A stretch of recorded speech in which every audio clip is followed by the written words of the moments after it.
बात उस समय की है जब काशीपुर पर राजा विक्रमादित्य का राज्य था। राजा विक्रमादित्य एक बहुत ही दयालु और न्यायप्रिय राजा थे। राज्य की प्रजा अपने राजा के अच्छे बर्ताव के कारण उससे बहुत ही खुश थी। राजा को अपनी रानी से बहुत ही प्यार था। अपने दरबार के काम खत्म करने के बाद उन्हें जितना भी समय मिलता वो सारा समय अपनी रानी के साथ ही गुजारते। भगवान का दिया हुआ सब कुछ होने के बावजूद भी राजा और रानी को एक दुख था, जिसका कारण यह था कि उनकी शादी को अब 20 साल हो चुके थे, लेकिन राज सिंहासन का अब तक कोई उत्तराधिकारी पैदा नहीं हुआ था। एक दिन की बात है जब राजा अपने मंत्रियों और दरबारियों के साथ दरबार में बैठे हुए थे। राजा विक्रमादित्य के चेहरे पर उदासी देखकर एक मंत्री ने पूछा, महाराज, मैं पिछले कई दिनों से देख रहा हूं कि आपके चेहरे पर उदासी छाई रहती है। अगर आपको कोई परेशानी है तो मुझे बताइए। हो सकता है कि मैं आपकी समस्या का कोई समाधान कर सकूं। राजा ने सोचा कि अपने दिल की बात कहने से उसका दुख कुछ कम हो जाएगा। वो कहने लगे, आप सभी जानते हैं कि मेरे पास ईश्वर का दिया हुआ सब कुछ है, लेकिन इस राजगद्दी का वारिस अभी तक पैदा नहीं हुआ। हमारी शादी को 20 वर्ष हो चुके हैं, लेकिन रानी की गोद अभी तक हरी नहीं हुई। यहां तक कि मैं सारे उपाय करके देख चुका हूं। बड़े बड़े वैद्य, हकीमों से इलाज करवाया, साधु संतों को बुलाया, टोना टोटका सब कुछ करके देख लिया, लेकिन ये सब ढकोसले हैं। इसलिए अब मैंने उम्मीद छोड़ दी है। ये सुनकर मंत्री कहने लगा, महाराज, जहां आपने इतने उपाय किए हैं तो एक उपाय और सही। सुना है कि आजकल नगर में एक बहुत बड़ा ज्योतिषी आया हुआ है, क्यों ना आप उसे अपना हाथ दिखाए। राजा ने कहा, मंत्री जी, मैंने जितनी भी कोशिश करनी थी वो करके देख चुका हूं, लेकिन अब मैंने हार मान ली है। और फिर राजा का मंत्री और उसके सभी दरबारी राजा से प्रार्थना करने लगे। तो राजा विक्रमादित्य इस बात के लिए तैयार हो गए और उन्होंने आदेश दिया कि ज्योतिषी को महल में लेकर आया जाए। राजा का आदेश पाते ही फौरन ज्योतिषी को दरबार में लाया गया। उसने राजा का हाथ देखा और कहने लगा, इसी साल आपके घर का चिराग पैदा होगा। आपकी किस्मत में 2 बेटे हैं, लेकिन उन दोनों के नाम ऐसे अनोखे रखने होंगे जो शायद किसी ने न रखे हो, और साथ ही साथ उन दोनों बच्चों के नाम आपको, रानी और खुद उन बच्चों के अलावा किसी और को पता न चले। इसी में सभी की भलाई है। राजा ने कहा, वो तो बाद में देखा जाएगा, लेकिन मैं तो उम्मीद छोड़ चुका हूं। अगर तुम्हारी बात सच हो गई तो तुम्हारे कहे अनुसार ही बच्चों के नाम रखे जाएंगे। ज्योतिषी कहने लगा, महाराज, मेरा दावा है कि आपको संतान अवश्य प्राप्त होगी। ज्योतिषी ने कहा, महाराज, मैं एक राज्य से दूसरे राज्य घूमता रहता हूं, पता नहीं फिर आपसे कब मिलूं, इसीलिए आपके होने वाले बच्चों के नाम मैं अभी से सुझा देता हूं। इसके बाद राजा ने बाकी सभी दरबारियों को बाहर भेज दिया और अब सिर्फ राजा और ज्योतिषी ही उस कमरे में थे। तब ज्योतिषी ने बड़े राजकुमार का नाम अभिराज और छोटे का नाम अर्णव रखा।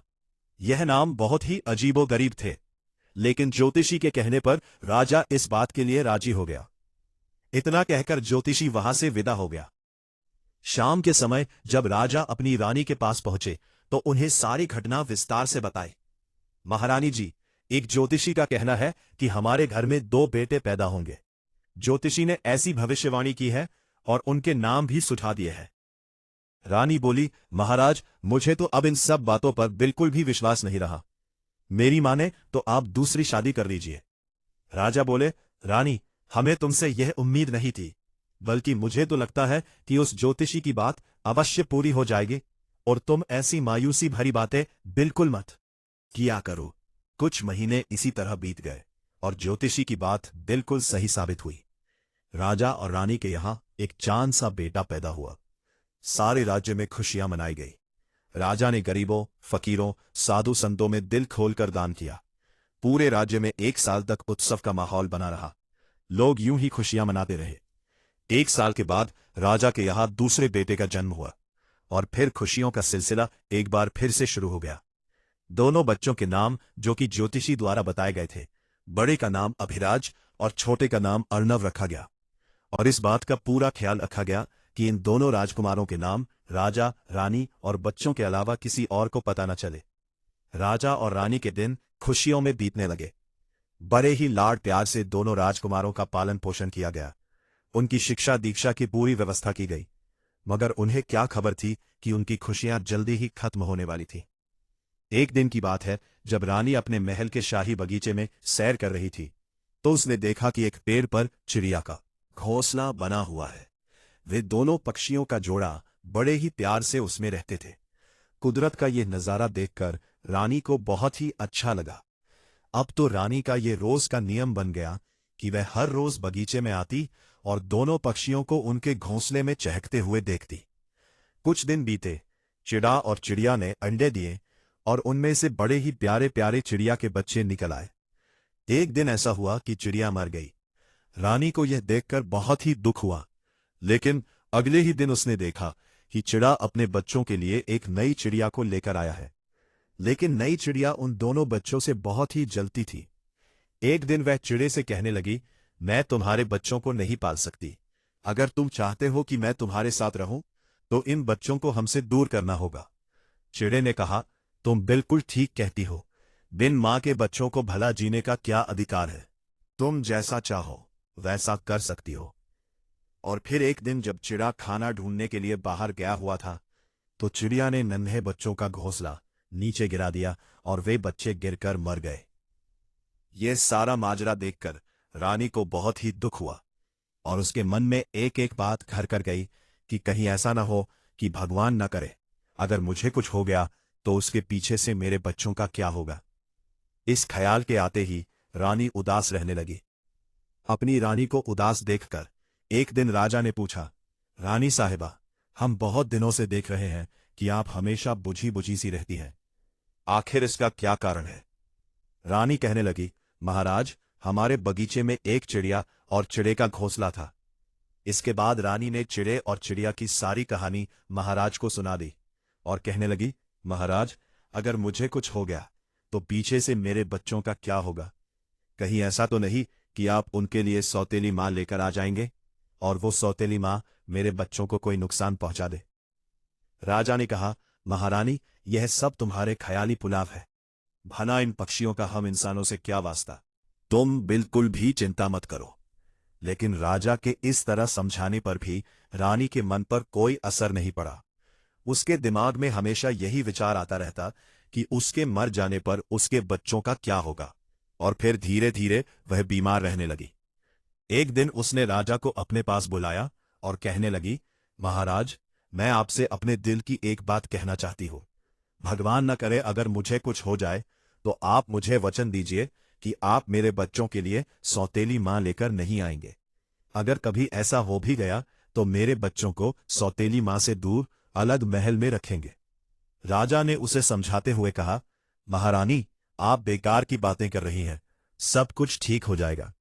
लेकिन असलियत तो यही थी कि रानी दिन प्रतिदिन और भी ज्यादा बीमार होती जा रही थी।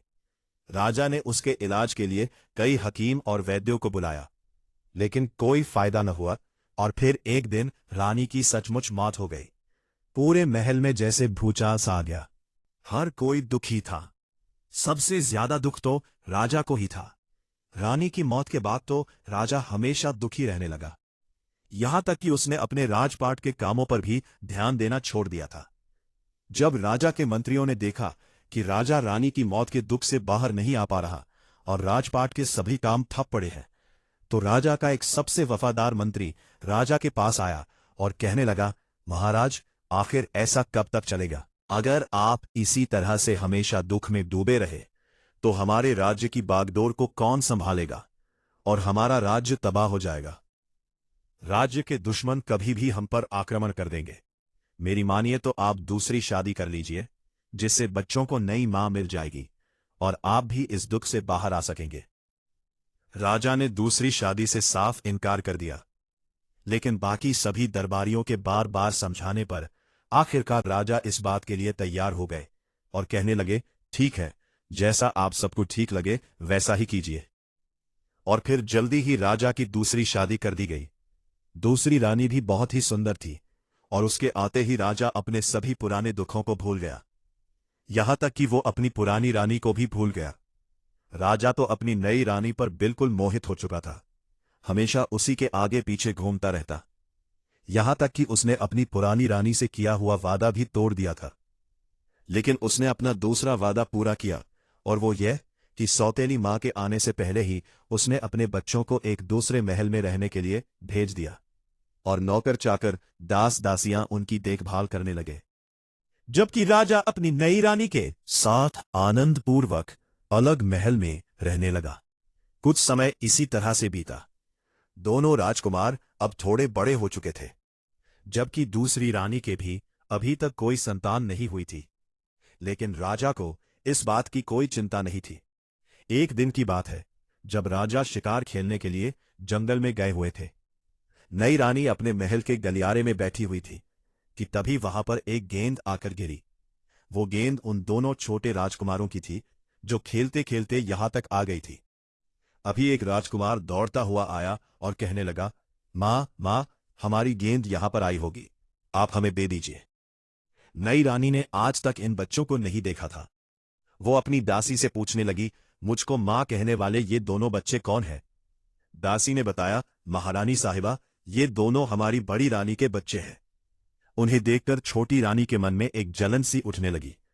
उसने बच्चों को फटकारते हुए कहा, अरे बेशर्मो, यहां पर कोई गेंद नहीं आई, चले जाओ यहां से। दोनों राजकुमार मायूस होकर वहां से चले गए। उनके जाने के बाद छोटी रानी सोचने लगी कि किस तरह से इन दोनों बच्चों से छुटकारा पाया जाए। उसने अपने पास ही रखे हुए एक चाकू से अपने शरीर पर इधर उधर घाव बना लिए और जोर जोर से चिल्लाने लगी। राजा को जब यह खबर मिली तो वह दौड़ता हुआ रानी के पास पहुंचा, और जब उसने रानी की ऐसी हालत देखी तो पूछने लगा, अरे महारानी जी, यह क्या हुआ? तुम्हारी ऐसी हालत किसने कर दी? मुझे बताओ, मैं उसे जिंदा नहीं छोड़ूंगा, अभी के अभी उसके टुकड़े टुकड़े कर दूंगा। राजा की बात सुनकर रानी मन ही मन सोचने लगी कि लगता है मेरा जादू चल गया। वह रोते हुए कहने लगी, महाराज, आपके दोनों छोटे राजकुमार यहां पर अपनी गेंद लेने के लिए आए थे। मैंने उन दोनों को प्यार करने के लिए और उनको यहां पर रोकने के लिए गेंद देने से मना कर दिया, तो उन्होंने बड़ी ही बेरहमी से मुझ पर चाकू से हमला कर दिया। अगर मेरी दासी मेरे साथ ना होती तो वे दोनों मुझे जान से ही मार डालते। वे कह रहे थे कि हमें अपनी सौतेली मां से नफरत है। राजा ने जब यह बात सुनी तो गुस्से से आग बबूला हो गए। उन्होंने तुरंत अपने मंत्री को बुलवाया और कहने लगे, मंत्री जी, उन दोनों बदमाश राजकुमारों को मेरी आंखों से दूर ले जाकर उनका सिर काट दो। मंत्री ने जब यह सुना तो कहने लगा, महाराज, आखिर ऐसा क्या हो गया जो आप यह आदेश दे रहे हैं? राजा ने मंत्री को सारी बात बताई। मंत्री बोला, महाराज, हो सकता है कि जो जानकारी आपको दी गई हो वह गलत हो। राजा ने कहा, तुम्हारे कहने का क्या मतलब है? क्या हमारी रानी झूठ बोल रही है? तुम वही करो जो मैंने तुमसे कहा है, वरना तुम्हारी खैर नहीं। मंत्री सोचने लगा कि इस समय चुप रहने में ही भलाई है। उसने कहा, ठीक है महाराज, आपके आदेश का पालन किया जाएगा। तो राजा ने कहा, एक बात और, बच्चों को मारकर उनकी आंखें निकालकर मेरे सामने लेकर आना, ताकि मुझे विश्वास हो सके कि वे मर चुके हैं। मंत्री सिर झुकाकर वहां से चला गया। उसके मन में राजकुमारों के लिए बड़ा ही प्यार था। उसने दोनों राजकुमारों को अपने साथ लिया और उन्हें लेकर जंगल की ओर चला गया। जंगल में पहुंचने पर दोनों राजकुमार कहने लगे, प्यारे मंत्री जी, आप हमें यहां पर क्यों लेकर आए हैं? मंत्री, जो कि दोनों राजकुमारों से बहुत ही प्यार करता था, कहने लगा, राजकुमारों, तुम्हारी सौतेली मां नहीं चाहती कि तुम इस दुनिया में जिंदा रहो, इसीलिए मैं तुम्हें इस जंगल में छोड़कर जा रहा हूं। मुझे आदेश तो ये दिया गया था कि मैं तुम दोनों को मार दूं, लेकिन तुम जैसे प्यारे बच्चों को भला कौन मार सकता है? बच्चे कहने लगे, मंत्री जी, इस घने जंगल में रहकर हम क्या करेंगे? इससे अच्छा तो यही होगा कि आप हमें मार दीजिए। मंत्री ने कहा, नहीं नहीं, इतना बड़ा पाप मैं नहीं कर सकता, तुम यहीं पर रहो, भगवान ही तुम्हारा मालिक है। मंत्री उन दोनों बच्चों को वहीं पर छोड़कर वहां से चला गया, और रास्ते में उसने 2 हिरणों का शिकार किया और उनकी आंखें निकालकर राजा को दिखा दी। इधर दोनों बेचारे राजकुमार जंगल में इधर उधर भटकते रहे। भूखे प्यासे उन्हें कुछ भी नहीं समझ में आ रहा था। वे रात उन्होंने एक पेड़ पर चढ़कर बिताई और सुबह जंगल से बाहर निकलने का रास्ता ढूंढने लगे। चलते चलते उन्हें प्यास लगने लगी। आसपास पानी का कोई जरिया नहीं था। तब बड़े राजकुमार ने कहा, छोटे भाई, प्यास तो हम दोनों को लगी है, तो क्यों न हम दोनों अलग अलग दिशाओं में जाकर पानी ढूंढे। जिसको पानी मिल जाएगा वो पानी पी लेगा और दूसरे के लिए पानी लेकर यहां पर वापस लौट आएगा। छोटा राजकुमार बोला, लेकिन हमारे पास तो कोई बर्तन नहीं है, तो फिर हम पानी कैसे लेकर आएंगे। तो बड़े ने कहा, हाँ ये बात तो है, लेकिन इतना हो सकता है कि हम अपना रुमाल पानी में भिगोकर वापस ले आए और उसी से काम चला लेंगे। इस तरह से दोनों राजकुमार अलग अलग दिशाओं में पानी की तलाश करते हुए चलने लगे। बड़ा राजकुमार पानी की तलाश में चलते चलते काफी दूर निकल आया था और अब शाम ढलने लगी थी कि तभी उसने देखा कि सामने एक झोपड़ी में कुछ रोशनी दिखाई दे रही थी। वो झोपड़ी में पहुंचा। एक बूढ़ी अम्मा ने दरवाजा खोला। राजकुमार कहने लगा, नानी अम्मा, बहुत प्यास लगी है, क्या पीने के लिए कुछ पानी मिलेगा। बूढ़िया ने प्यार से उसके सिर पर हाथ फेरा और कहने लगी, आओ बेटा, सिर्फ पानी ही क्यों, कुछ खाने के लिए भी ले लो। बूढ़ी अम्मा ने उसे पानी पिलाया और खाने के लिए थोड़ा सा गुड़ दिया।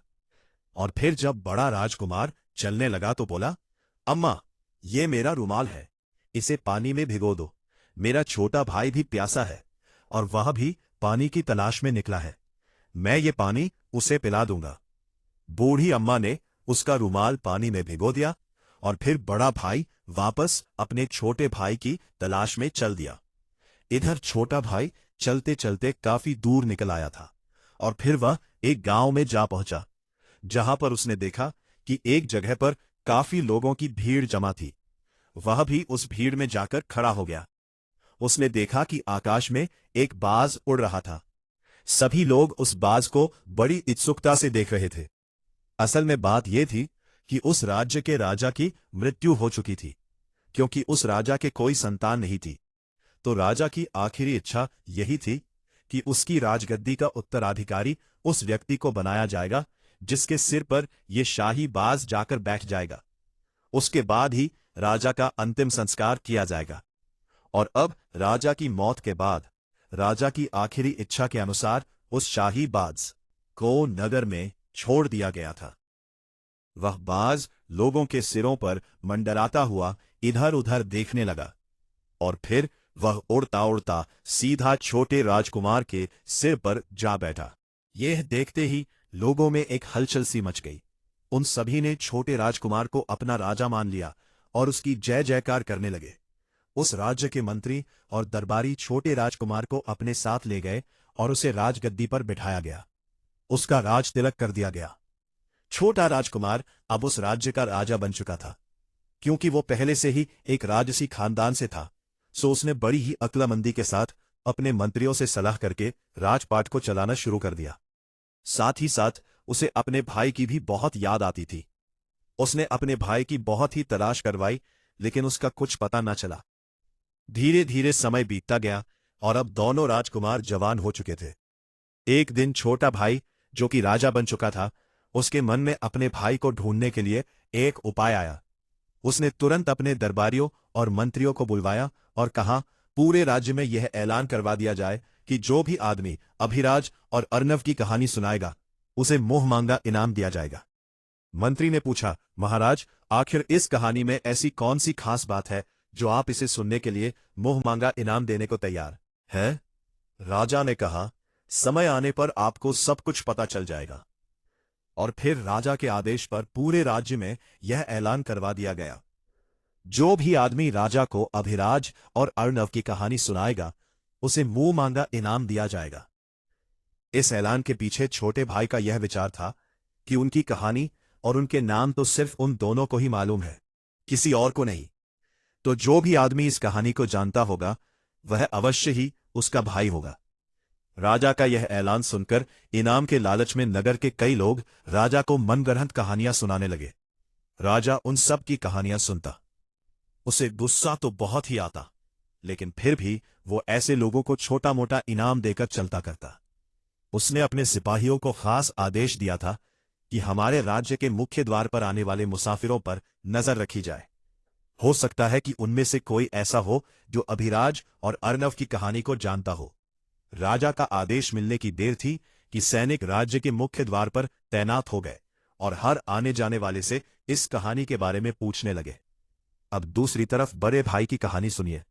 बुढ़िया की झोपड़ी से निकलने के बाद जब वो वापस उसी जगह पर पहुंचा था तो उसे अपना भाई नहीं मिला।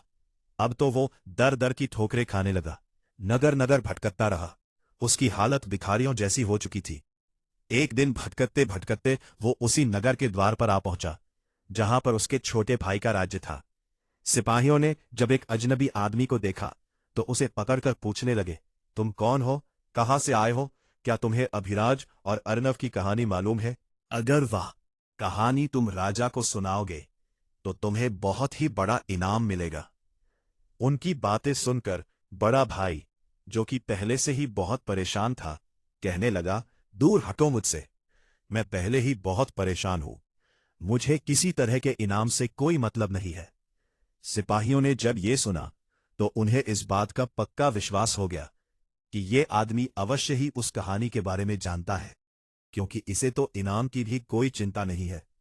वे जबरदस्ती उसे पकड़कर अपने राजा के पास ले गए।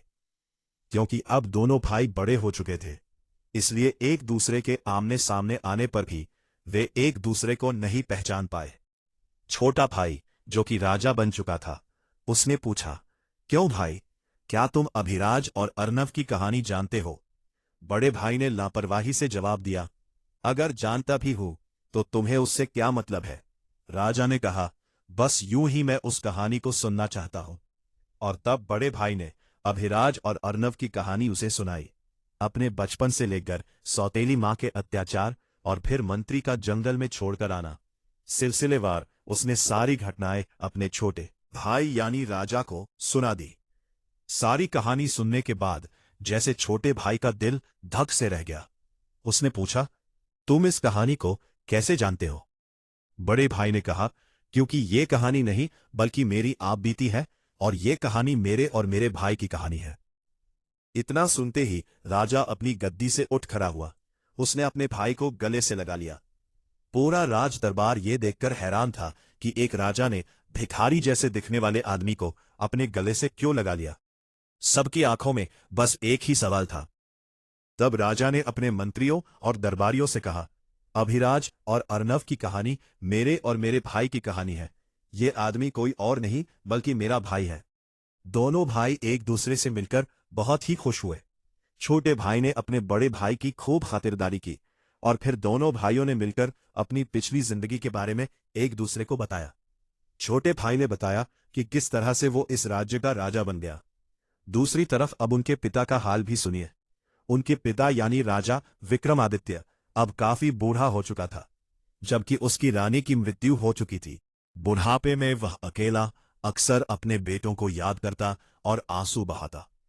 उसे अब अपने किए हुए पर बहुत ही पछतावा था, लेकिन अब हो क्या सकता था? वह नहीं जानता था कि उसके दोनों बेटे जिंदा हैं। अब तो राजा विक्रमादित्य बिल्कुल अकेला और असहाय हो चुका था। उसे बस एक ही उम्मीद थी कि काश वह मरने से पहले अपने बेटों से मिल सके। इधर दोनों भाइयों ने आखिर एक दिन फैसला किया कि उन्हें अपने पिता से जाकर मिलना चाहिए। छोटा भाई, जो कि अब राजा बन चुका था, उसने अपने मंत्रियों को बुलाया और कहा, मैं कुछ दिनों के लिए अपने भाई के साथ यात्रा पर जाना चाहता हूं। तब तक आप लोग इस राज्य की बागडोर को संभालिए। इस तरह से अपने मंत्रियों को सब कुछ समझा बुझाकर दोनों भाई अपने पिता से मिलने के लिए काशीपुर की तरफ चल दिए। उनके साथ सेना की एक टुकड़ी भी थी। कुछ दिनों के सफर के बाद जब वे दोनों काशीपुर की सीमा पर पहुंचे तो राजा विक्रमादित्य ने समझा कि शायद दुश्मन देश की सेना उनके राज्य पर आक्रमण करने के लिए आई है। उसने तुरंत अपने दूत को भेजा कि जाकर सारी स्थिति का पता करो। दूत ने आकर बताया, महाराज, वे लोग दुश्मन नहीं है, बल्कि वे तो आपसे मिलना चाहते हैं। दोनों राजकुमारों को पूरे आदर सत्कार के साथ प्रताप बहादुर के महल में लाया गया। विक्रमादित्य को इस बात का पता नहीं था कि वे दोनों उसी के बेटे हैं। जब दोनों राजकुमार अपने बूढ़े पिता के पास पहुंचे, उन दोनों ने अपने पिता को सारी सच्चाई बताई कि वे दोनों ही अभिराज और अर्नव हैं। राजा जानता था कि उनके बच्चों के नाम सिवाय उनके और कोई नहीं जानता। इतने सालों के बाद अपने बेटों से मिलकर राजा बहुत ही खुश हुआ, लेकिन उसकी आंखों में पश्चाताप के आंसू भी थे। वो कहने लगा, मेरे बेटो, मैंने तुम्हारे साथ बहुत ही नाइंसाफी की है। तुम दोनों मुझे माफ कर दो। अप्पे पर दोनों भाइयों ने अपने पिता को माफ कर दिया और फिर उसके बाद बड़े भाई अभिराज का राज तिलक कर दिया गया और उसने अपने पिता का राज्य संभाल लिया, जबकि छोटा भाई अर्नव, जो कि पहले से ही एक राज्य का राजा बन चुका था। तो दोस्तों, मुझे पूरी उम्मीद है कि आपको ये कहानी बहुत पसंद आई होगी। तो ऐसी कहानियां देखने के लिए आप चैनल को सब्सक्राइब करें। अगर वीडियो पसंद आए तो लाइक करें, क्योंकि आपकी हर लाइक हमारे लिए बहुत कीमती है। और साथ ही अपने अच्छे कमेंट करना ना भूलें।